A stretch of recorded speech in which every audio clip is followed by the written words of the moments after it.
Hello, Professor Resto and Mrs. Emma and friends. Today, me, Daniel, and my friend Aul will present our practicum for ternary diagram. So, our main objective of this practicum is to construct the solubility curve of a liquid in a system containing two other specific liquids. So, it will contain three components in total using a ternary diagram. Our theoretical background is a ternary diagram is used to illustrate the composition and phase stability in a three component, such as a mixture of water, acetone, and chloroform like in this practicum. Each point of the diagram will represent a specific proportion of the three components, and each corner from the triangle will represent a 100% composition for each component. The polarity mismatch between components such as water that have a polar and chloroform that non polar will result in the formation of two bases. When acetone being a semipolar compound, it will dissolve the other two components, that is water that have a polar and chloroform that is non-polar.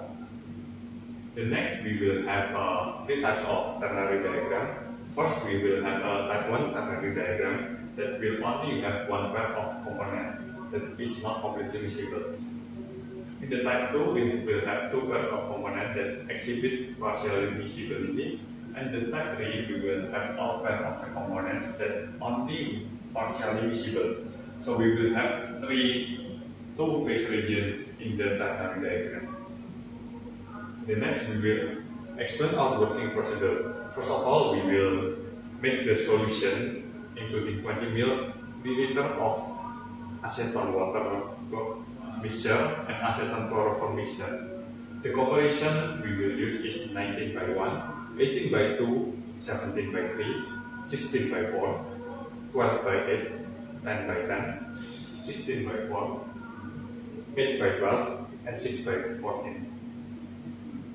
After we make this solution, we will start our titration using water for the acetone chloroform, and we will use chloroform for the acetone water mixture.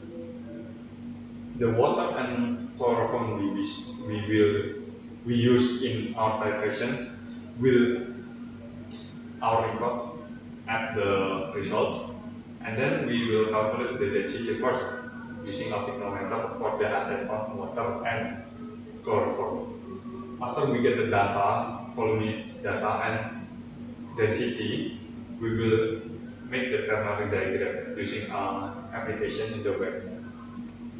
This is our environmental data. We have the 40% of humidity, 755 of pressure, and air temperature at 28 degrees Celsius. Also the water temperature at 28.8 degrees Celsius. Next, this is our data from acetone chloroform mixture. This is the water titration volume. We will get the average volume for each proportion of acetone and chloroform.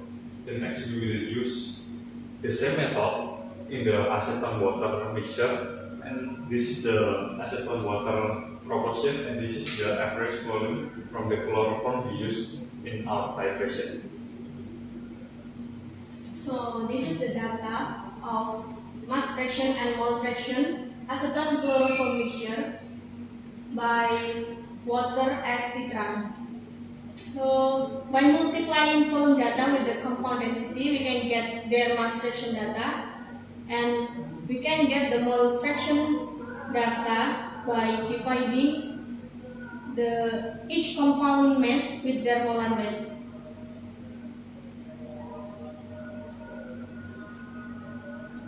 We can find the mass fraction and mole fraction for acetone water mixture by the same method as before. So this is the ternary diagram of mass fraction. The red point is acetone and water mixture, and the green point is acetone and chloroform mixture. So this diagram ternary represent one face at the top of the curve and the bottom is two face.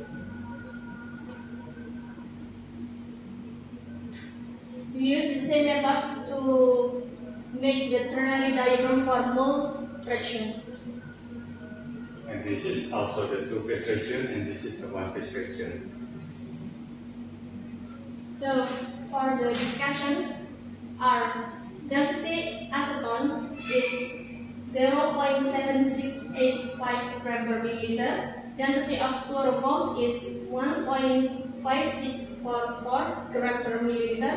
And for the density of water is 0.997 gram per milliliter. And then two phase at water chloroform mixture and one phase near 100% acetone. And the ternary diagram belongs to type 1. So for the conclusion is the ternary diagram belongs to type 1 and two phase at water chloroform mixture and one phase near 100% acetone mixture. So this is our presentation about ternary diagram. Thank you for the attention.